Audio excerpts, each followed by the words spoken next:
नमस्कार, आप देख रहे हैं डॉक्टर साहिब, आपके साथ मैं हूं मुस्कान। दर्शकों, आज के इस एपिसोड में हम ये बात करेंगे और जानेंगे कि कैसे हम समझ सकते हैं कि हम बच्चों को ओवरफीड कर रहे हैं। और इसी पे तमाम जानकारी लेने के लिए आज हमारे साथ मौजूद हैं डॉक्टर संतोष कुमार। आपको बता दें कि ये बिहार के जानी मानी नवजात शिशु रोग विशेषज्ञ हैं और साथ ही ये NMCH में कार्यरत है। सर नमस्कार, बहुत बहुत स्वागत है नमस्ते। आपका। सर मैं आपसे जानना चाहूँगी, जब भी बात बच्चों जी। की आती है तो कई बार हम समझ नहीं पाते कि बच्चा कहना क्या चाह रहा है। मैं आपसे जानना चाहूँगी, कैसे हम समझें कि बच्चों को हम ओवरफीड कर रहे हैं? इस बारे में हम तमाम देखिए, जानकारी ये लेंगे। भी बहुत कॉमन समस्याएँ हैं। क्या है कि जो भी बच्चे जैसे आपने पूछा, ठीक है, एक एज ग्रुप है, जैसे 6 महीना से पहले रिकमेंडेड है ना कि माँ के दूध पे ही बच्चे को रखना है।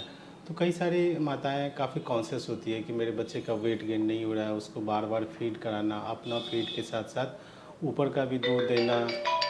एंड इससे क्या होता है कि जब आप बॉडी का एक लिमिटेशन है और बच्चे ग्रोइंग फेज में होते हैं एज के अनुसार, उनकी आंत उतनी मैच्योर नहीं होती है। दूसरी बात, मतलब खाने के बीच में जैसे बोलते हैं ना कि गैप होना चाहिए टाइम का, तो वो गैप नहीं रहता है। कम से कम जैसे एडल्ट में बोलते हैं कि स्टमक एम्प्टी टाइम 4 घंटा कम से कम होता है, बच्चे में भी होता है 2 से ढाई घंटा। और दूसरी बात क्या होता है कि एक तो बार बार कि दूध पिलाना, और दूसरा बच्चे बैठे रह गया, ठीक है, या सो रहा है, तो डाइजेशन थोड़ा सा स्लो हो जाता है। वही बच्चा जब एक्टिव रहता है, थोड़ा थोड़ा पानी पिया, ठीक है, तो डाइजेशन फास्ट हो जाता है, अच्छा होता है। और फिर वो ओवर फीडिंग बच्चों में यूजुअली एक वेट गेन का एक समस्या है, समझ रहे हैं। तो इसलिए ओवर फीडिंग अवॉइड करना चाहिए।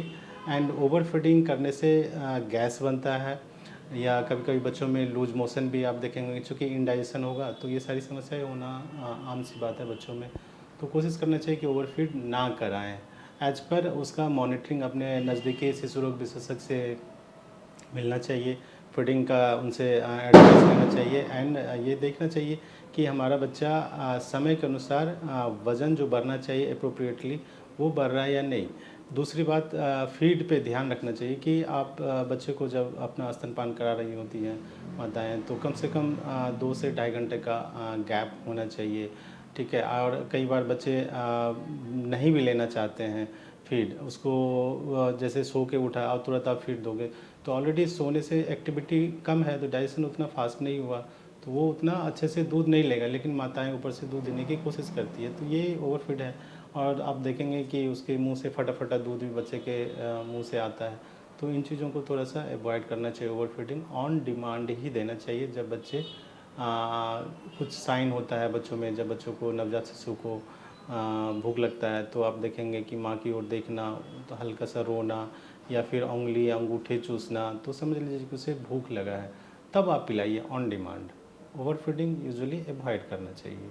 जी। जी। अभी आपने बात की है कि लक्षण की किन लक्षणों से समझ सकते हैं कि बच्चा भूखा है। तो मैं आपसे जानना चाहूँगी, इस बारे में भी कई बार लोग समझ नहीं पाते हैं कि क्या ऐसे कारण है जिससे हम समझ सकें कि बच्चा भूखा है। तो इस बारे में भी आप बताना ये चाहेंगे? बहुत अच्छा क्वेश्चन ये भी देखिए, ओवरऑल जो रिकमेंडेड है ना कि 6 महीने से पहले कि कम से कम 24 घंटे में 7 से 8 बार, कम से कम 7 से 8 बार फीड माँ का होना चाहिए, ठीक है। और आपने देखा कि बच्चे यूजुअली जैसे दूध पिला दिया, फिर उसको सुला दिए, और ढाई घंटा 3 घंटा अगर गैप हो गया है, ठीक है, बच्चा अभी भी अगर सो के नहीं जगा है, तो आप उसे जगाइए, दूध पिलाइए। दूसरी बात, अगर बच्चा जग गया है, या फिर आप कैसे समझेंगे कि उसको भूख लगा है, तो बच्चा यूजुअली आप देखेंगे कि अंगूठा चूसेगा, हल्का सा रोएगा, थोड़ा चिड़चिड़ा रहेगा, माँ की तरफ वो नज़रें जो है एक तरह से वो घुमा के रखेगा कि माँ कब हमें गोदी में ले और हमें दूध पिलाए।